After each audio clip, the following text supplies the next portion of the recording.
Damaged cars and buildings are seen in besieged Eastern Ghouta, outside Damascus. Bassam Khabieh, Reuters. Beirut, Syrian government forces defied a new UN Security Council resolution calling for a ceasefire on Sunday by launching a ground offensive, sustaining their airstrikes and allegedly dropping at least one bomb laden with chlorine against a rebel-held enclave outside Damascus. Residents of the Eastern Ghouta suburb of Damascus spent a seventh consecutive day huddled in shelters as warplanes and artillery pounded the area, killing at least 22 and dashing hopes that this latest in a long string of failed efforts to tamp down the relentless bloodshed in Syria would work. Among the dead was a child who suffocated when a chlorine bomb was dropped on a neighborhood in the suburb, the first chemical attack since the negotiations for a ceasefire began this month, according to doctors in the area. It was one more terrible day in Syria, said Panos Moumtzis, the United Nations regional coordinator for Syria, who initiated the ceasefire call 3 weeks ago. He said he was very disappointed by Sunday's violence but hoped a way to secure at least a temporary truce could still be found. The United States and its allies had hailed as a diplomatic victory the unanimous vote in New York on Saturday approving a 30-day ceasefire, which was expected to go into effect without delay. To secure the support of Russia, the language of the resolution was diluted to exclude unspecified terrorists, a loophole that seems to be providing justification for continued fighting on many fronts.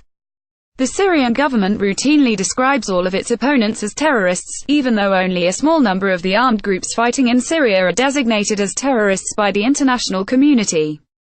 Apart from stating that the ceasefire should go into effect as soon as possible, the resolution provided no deadline, no mechanism for establishing one and no process for enforcing the truce should it take hold.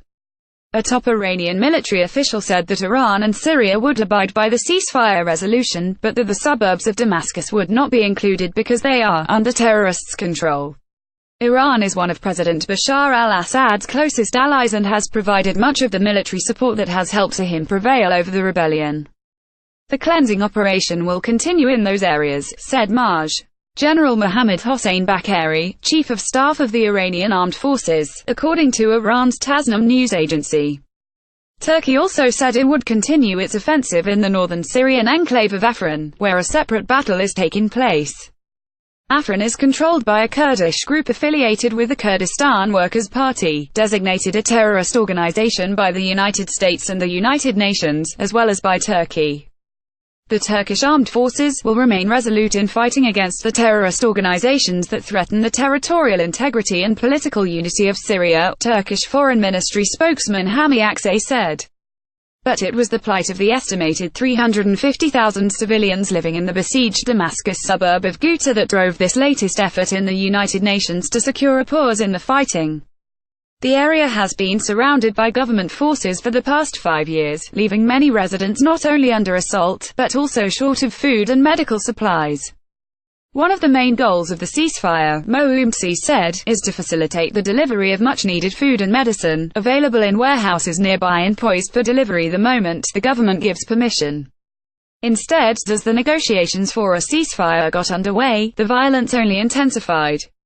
More than 500 people have been killed in the past week alone as the government launched a renewed attempt to subdue the area, according to medical workers and monitors. According to the US-based Syrian American Medical Society, 180 people were killed in Ghouta, including 42 children, in just the 48 hours the Security Council spent debating the final language of the resolution, arguing over commas, according to Nikki Haley, the U.S. ambassador to the United Nations. The United Nations issued an appeal to all parties to ignore the language on terrorism and heed their obligation under international law to protect civilians. Efforts to combat terrorism do not supersede these obligations, UN Secretary-General Antonio Guterres said in a statement. Sunday's attacks instead highlighted the continued helplessness of the international community to act to protect civilians from a war that has polarized the world and killed as many as 500,000 people over the past 5 years. Starting at dawn, tanks and armored vehicles belonging to the government's elite Tiger Force militia rolled into 3 neighborhoods in the area, in an early indication that the ceasefire would go unheeded. The warplanes didn't stop their bombardments even in the immediate hours following the ceasefire, residents said. The use of a chlorine bomb, which killed the child and hospitalized 9 others with breathing difficulties, according to the Syrian American Medical Society, seemed only to underline the government's defiance, because halting the use of chlorine has been a focus of the United States' most recent efforts to influence the course of the war. Nothing has changed on the ground. This is only a truce in the Security Council, said Firas Abdullah, an activist with the Ghouta Media Center. The warplanes are still hitting and people are still hiding. Nobody can go outside. Within just 6 miles of the capital, Ghouta is one of the largest rebel-held enclaves in the country and is the only one that poses a direct threat to Damascus. The rebels who control the area retaliated against the stepped-up airstrikes over the past week by firing volleys of mortars onto the city, killing at least 6 people and emptying streets in one of the only parts of the country that has remained relatively unaffected by the war.